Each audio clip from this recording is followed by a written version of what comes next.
عزتمند چې کوم میاش مونږه د روزي مبارک ټریننګ راکو مونږه پابندي وکړه پدې کې دا خپل پابندي ځوانانو ته دا پیغام د خپل پابندي د مانځو هغه برقرار ساتو چې کوم روزي کې مونږ تلاوت کو هغه تلاوت زموږ برقرار وي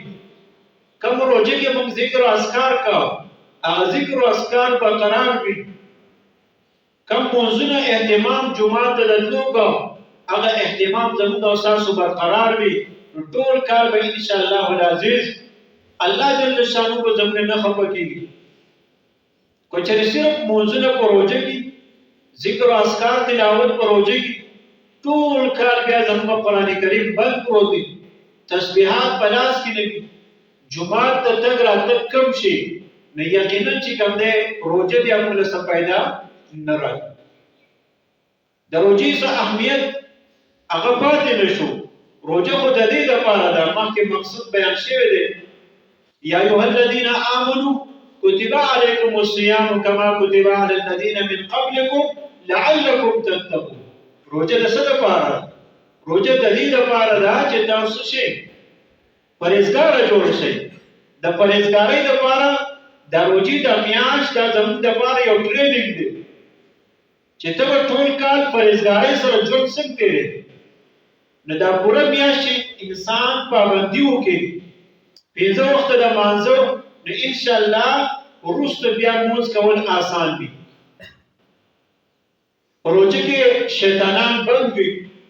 او بیا وروسته شیطانان کولاو شي نو د هغه شیطان هغه مهنت بیا په موږ شروع شي نفسانی خواهشات پروژه کې موږ کنټرول کړي د روزي نه وروسته بیا خواهشات شروع شي نو د هغې په بنیاد باندې بیا نافرمانیانې هغه څه شي شروع شي نو د دې خبرې به اهتمام کوو څنګه موږ پروژه کې څه کول منځونه کول کوي انشاءالله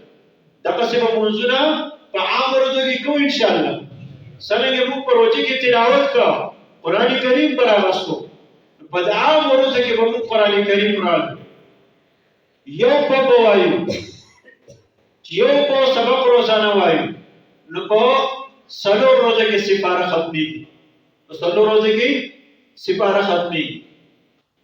نو ان شاء الله العزیز په دریو میاشتو کې قرآن کریم ختم کی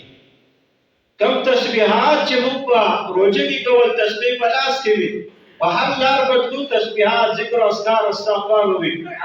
روزانه مو بنیاد سره اوس ان شاء الله سل پیری استغفار کو روزانه وای سحر یا ماخام دارنګه سل پیری مو تاسو کم از کم روزانه لا اله الا الله محمد رسول الله کلمې طیبه ذکر وکړو ان شاء الله سل پیری په تسبیحات وای سبحان الله وبحمده سبحان الله العظیم سحر مانځه په سګا ډېر پیدا کی سحر مانځه په سي پیدا د رزق فراخي برابر سبحان الله وبحمده سبحان الله العظیم سارمونږ کې بیا به تسبیحات وي سورہ یاسین هوا سورہ یاسین پابندي به ان شاء الله روزانه کو څومره زموږ د کورونو مسائل څومره موږ ته مالی مشکلات وي څومره موږ ته جانی مشکلات وي بیماری وي څومره موږ ته چې کاندې مشکلات څومره مسائل وي د کلی په ساده باندې سورہ یاسین پابندي په کورونو کې جمعه کې به کو ان شاء الله درود شریف روزانه وایو سلفری صلی الله علی النبی اللهم صل علی محمد وبارک وسلم وصلی علی کم درود شریف ان شاء الله دغه اهتمام لکو ډیر نه ځان بنستلې کو لږ بکو خو همیشه د پاره کې روزانه وایو یو سره 50 پیری روزانه استغفار وایي شي نو 50 پیری دی وایي 50 پیری تسبیحات وایي شو پرې دی نه یو کو سبق وایا یو کو وایا روزانه قرآن کریم را زړه دې روښانه اطمینان وي دارنګه فراخي په رزق ومن اعرض عن ذکر فان له معيشه ضنكا سوچ د قرآن کریم نه اعراض کی